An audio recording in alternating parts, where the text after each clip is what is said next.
All eyes have been on Prince Harry and Meghan Markle since the start of their relationship. From their marriage to leaving the UK to when they had their kids and all the family drama in between, including one of the latest stories that addresses divorce rumors. Let's break down the latest with Meghan and Harry on this Royals Recap.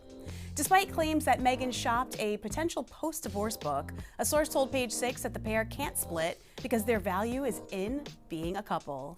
A Vanity Fair cover story alleged that the Duchess of Sussex's team had quietly held talks with an unnamed publishing house to gauge interest in the idea for the book.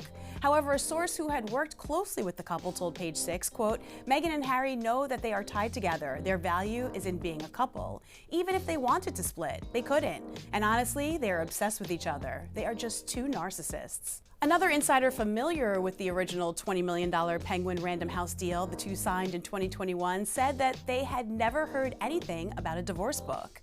However, it does appear the highly publicized deal, which, as we previously reported, was originally believed to include books on leadership and wellness, seems to have quietly dissipated after Harry's best-selling memoir, Spare.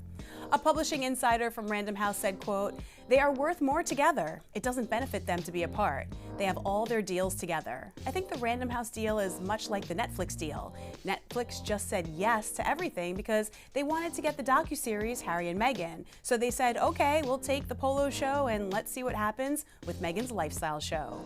Vanity Fair's source reportedly clarified that the so-called divorce book was meant to be about the aftermath of a split from Harry and not Meghan's first husband, Trevor Engelson, whom the Suits alum divorced in 2014, which is a subject Meghan never likes to talk about.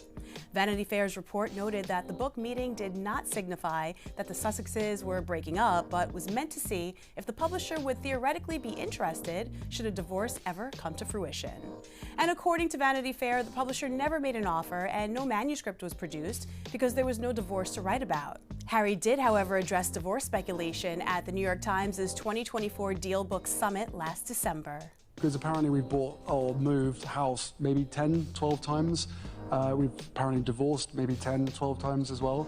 So everyone's just like, what?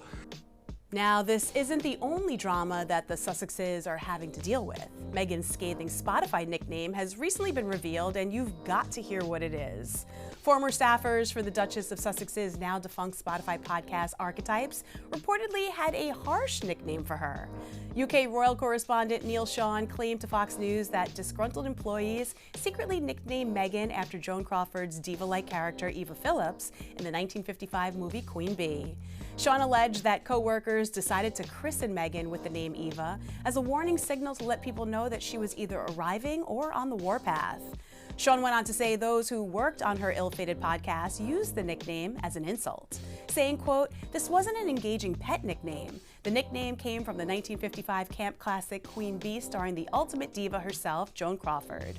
This is because, like the Joan character, she stung her victims to pieces. This is exactly how staff felt about working alongside Markle."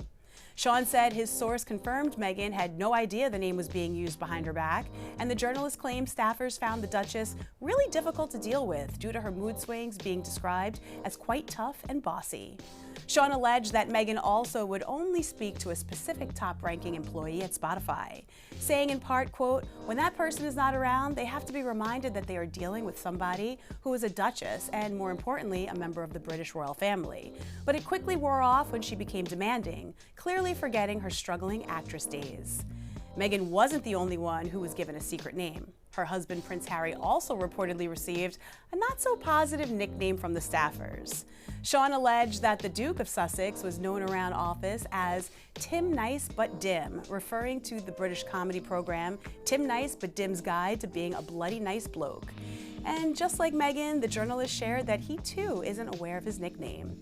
But not everyone had a bad experience with Meghan on Archetypes. Producer Jane Marie described the former actress as just a lovely, genuine person in an interview with Vanity Fair. The Archewell Foundation co-founders parted ways with Spotify in 2023, nearly 3 years after signing a blockbuster $20 million deal with the streaming service. Spotify and Archewell Audio shared in a joint statement that they had mutually agreed to part ways and were proud of the series they made together.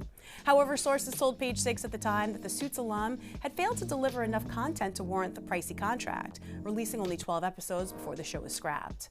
Despite the rumors of a rocky work environment, Meghan signed on last February to create another podcast with Lemonada Media and also launched a Netflix cooking series that was pushed to a later date due to the California wildfires and will now premiere on March 4th. For now, it looks like the Duke and Duchess of Sussex are doing just fine together. However, I guess time will tell. And there you have it, all of the news you may have missed on this week's Royals Recap.